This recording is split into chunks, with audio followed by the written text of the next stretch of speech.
వరద ప్రభావిత ప్రాంతాల్లో Telangana CM Revanth Reddy aerial survey నిర్వహించనున్నారు. వరంగల్, హుస్నాబాద్ వరద ప్రాంతాల్లో సీఎం రేవంత్ పర్యటన చేయనున్నారు. తెలంగాణలోని 4 జిల్లాలపై మోంతా తుఫాన్ భారీగా ప్రభావం చూపించింది. దీని గురించి మరింత సమాచారం మా ప్రతినిధి రాము లైవ్ ద్వారా అందిస్తారు. రాము, చెప్పండి, మోంతా తుఫాను ఆంధ్రప్రదేశ్తో పాటు ఇటు తెలంగాణలోనూ కూడా 4 జిల్లాల్లో ప్రభావం చూపించింది. ఏదైతే ప్రభావం చూపించిందో ఆ ప్రాంతంలో ఈరోజు తెలంగాణ ముఖ్యమంత్రి CM Revanth Reddy aerial survey నిర్వహించనున్నారు. దీని గురించి తాజా అప్డేట్ ఏంటి? రహీం, మోంతా తుఫాను ప్రభావంతో ఉమ్మడి వరంగల్ జిల్లా వ్యాప్తంగా భారీగా వరదలు సంభవించాయి. ఇప్పటికే హన్మకొండలోని దాదాపు 128 కాలనీలు పూర్తిగా జలమయమైన పరిస్థితి. ప్రస్తుతం మనం 100 ఫీట్స్ రోడ్ లో ఉన్నాం. ఇది గత సంవత్సరం 110 కోట్లతో డక్టు నిర్మాణం చేపట్టి రాష్ట్ర ప్రజలకు ఇక్కడ లోకల్ ఉన్న ప్రజలకు ఇబ్బంది కలగదని చెప్పేసి అప్పుడు ప్రభుత్వం నిర్మించినప్పటికీ కూడా ఇప్పుడు సమయానికి డక్టు గేట్లు ఏర్పాటు చేయకపోవడం మూలంగా పూర్తిగా భారీగా వరదలు సంభవించిన పరిస్థితి. ఈ రోజు ఈ వరద ప్రభావిత ప్రాంతాల్లో సీఎం రేవంత్ రెడ్డి మధ్యాహ్నం 2 గంటలకు పర్యటించనున్నారు. ముందస్తుగా ఏరియల్ సర్వే నిర్వహించిన అనంతరం దాని తర్వాత సమ్మయ్య నగర్, పోతన నగర్, రంగంపేట ఈ ఏరియాల్లో ఇంటింటికి వెళ్లి పరామర్శించున్నారు. ఆస్తి నష్టం గురించి కూడా తెలుసుకున్నారు. దాని తర్వాత కలెక్టరేట్ లో నిర్వహించే ఒక రివ్యూ మీటింగ్ లో ఏ మేరకు ఆస్తి నష్టం జరిగింది, పంట నష్టం ఏ మేరకు ఉందో తెలుసుకునే ప్రయత్నం చేయడానికి సీఎం రేవంత్ రెడ్డి వస్తున్నాడు. కానీ ఇక్కడికి వచ్చే తరుణంలో ఒక రకంగా సమస్యలు అయితే సీఎం రేవంత్ రెడ్డికి స్వాగతం పలుకునున్నాయి.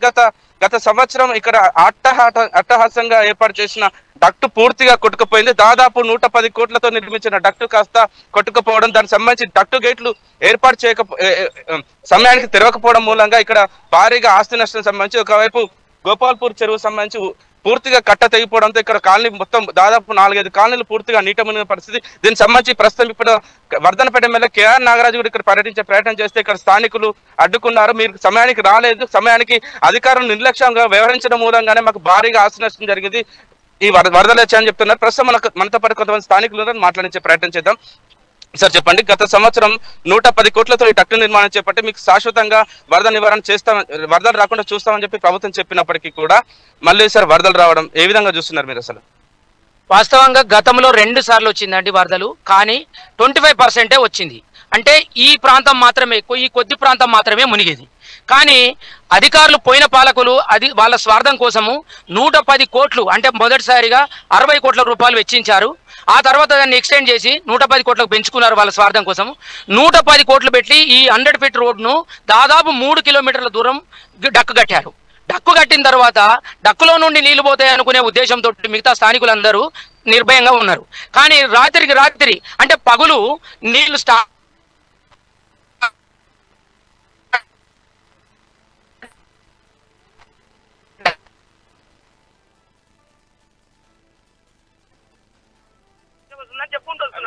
అయినప్పటికీ ఇక్కడ లోకల్లో ఉన్నటువంటి అధికారులు అంటే మున్సిపాలిటీ వాళ్ళు కానీ మరి ఇంజనీరింగ్ డిపార్ట్మెంట్ వాళ్ళు కానీ మిగతా అధికారులు ఎవరు, ఇరిగేషన్ వాళ్ళు కానీ ఎవరు కూడా ఇటువైపు స్పందించలేదు. పైగా దాన్ని మూసిపెట్టారు, కంప్లీట్ గా ముట్టిపెట్టారు. దాని వల్ల ఏమైంది, పోయినసారి కొద్ది దూరం వచ్చినటువంటి వరద ఇప్పుడు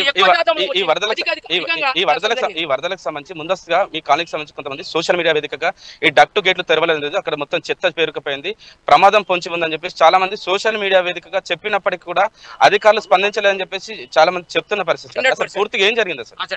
డక్కు గేట్లు మూసిపెట్టారండి వాళ్ళు. ఇంకా వాస్తవం ఏంటంటే ఆ డక్కు ఏదైతే ఉన్నదో దాని ఎంట్రెన్స్ ను పోయిన అధికారులు స్వార్థం కోసము నేరుగా రావాల్సినటువంటి నీటిని జాగ మిగిలించుకోవడం కోసం దాన్ని డైవర్ట్ చేశారు. అందువల్ల ఏమైందంటే అక్కడి నుండి నీళ్లు తిరగలేకపోతుంది ఒకటి. రెండోటి ఏంటంటే గేట్లు మూసిపెట్టారు. రాత్రి 9 గంటలకు నిన్న రాత్రి 9 గంటలకు ఇక్కడ ఉన్నటువంటి ఈ వివేక్ నగర్ కాలనీ వాళ్ళు గొడవ చేస్తే అప్పుడు వెళ్ళి డక్కు ఓపెన్ చేశారు. ఇంత భారీగా వరదలు సంభవిస్తుంటే డక్టు గేట్లు ఓపెన్ చేయాలన్న కనీసం సోయి అధికారులకు లేదంటారా? లేదు, అధికారులకు కింద అది కాదండి, 2 రోజుల ముందు నుండే చెప్తున్నారు అందరూ, గవర్నమెంట్ అంతా చెప్తుంది. అయినా కానీ అధికారులు ఇటువైపు రాలేదు, డక్కు ఓపెన్ చేయలేదు. అంటే నిర్లక్ష్యంగా, మొత్తం అధికారులంతా నిర్లక్ష్యంగా వ్యవహరించారు. అందువల్లనే డబుల్ ట్రిబుల్ 4 అంతస్తుల నీళ్ళు వచ్చేసి 4 కాలనీలు, సమ్మయ్య నగర్ ఇంతకుముందు రాలే, సమ్మయ్య నగరు, ప్రగతి నగరు, వివేక్ నగరు, అమరావతి నగరు, టోటల్ గా టీవీ టవర్ కాలనీ, ఈ కాలనీలు మొత్తం నిండిపోయినాయండి. కార్లు, బండ్లు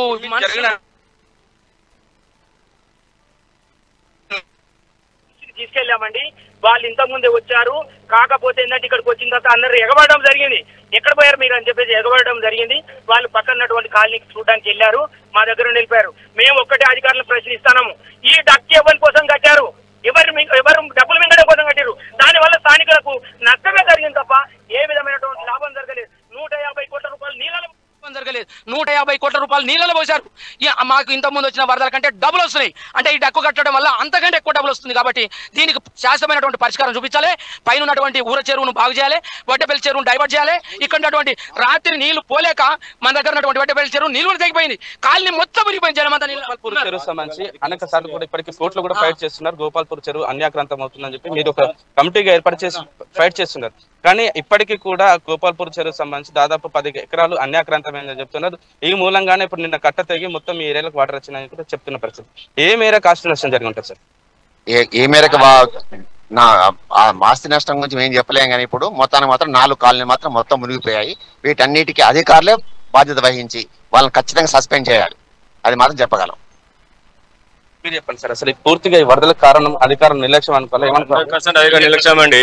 ఇప్పుడు రెడ్ జోన్ అని చెప్పారు, ఫ్లడ్ అని చెప్పారు. కనీసం సోయి జ్ఞానం లేని అధికారులు వీళ్ళు కరోనా బ్యాచ్ లో పాస్ అయిన ఇంజనీర్లు కావచ్చు, ఒక 2-3 రోజుల గేట్లు ఓపెన్ చేస్తే ఇంత వరద రాకపోవు. వాళ్ళు 100% ఫెయిల్యూర్ అధికారులు, ఫెయిల్యూర్ నాయకులు అయిపోయింది ఇక్కడ. ఇప్పుడు ఒక్కొక్కటి 34 లక్షల కార్లు కొట్టుకోమని దానికి బాధ్యులు ఎవరు? మాకు నష్టపరిహారం ఎవరు కట్టిస్తారు? అవి కట్టిస్తారు, గవర్నమెంట్ అవుతా, ఇంజనీర్లు కట్టిస్తారా? ఎవడు కట్టిస్తాడు? దానికి బాధ్యులు ఎవరు? వాడు ఏ సూర్యులో పన్నాడు రాత్రి కూడా. మేము కరెంట్ లేకుండా నీళ్ళ మంచి నీళ్ళు వచ్చే దిక్కులేదు. ఇవ్వడు రాలి ఇక్కడికి. ఎన్డీఆర్ఎఫ్ వచ్చిన వాడు ఫోటోలు ఇవ్వండి నచ్చి అక్కడ ఆ పోల మీద తిరిగాడు. మీడియా రాని ఫోటోలు వెళ్ళిపోయిన వాళ్ళు.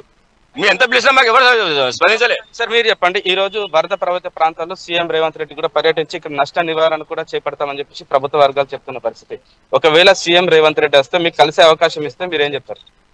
సార్ అయిపోయినాక సీఎం గారు వచ్చినా, ఏ సీఎం వచ్చినా, గవర్నర్ వచ్చినా, ప్రధానమంత్రి వచ్చినా మమ్మల్ని ఎవరు ఆదుకుంటారు సార్? అంత అయిపోయింది. ఒక వాతావరణ శాఖ 4 రోజుల నుంచి హెచ్చరిస్తుంది, మోందా తుఫాన్ వస్తుంది అన్నప్పుడు ఈ ఏరియా అంతా మనకు తెలిసి ఉన్నది. గ్రేటర్ కాకముందు కానీ వరద ఏంది, నీళ్ళు ఏందని తెలుసు. దానికి కొంచెం చర్య తీసుకుంటే ఇన్ని కాలనీలు, ఇంత ప్రజలు ఇంత ఇబ్బందులు పడరు కదా. దయచేసి గవర్నమెంట్ నిర్లక్ష్యం చేస్తే ఏదైనా పాడైపోతాం.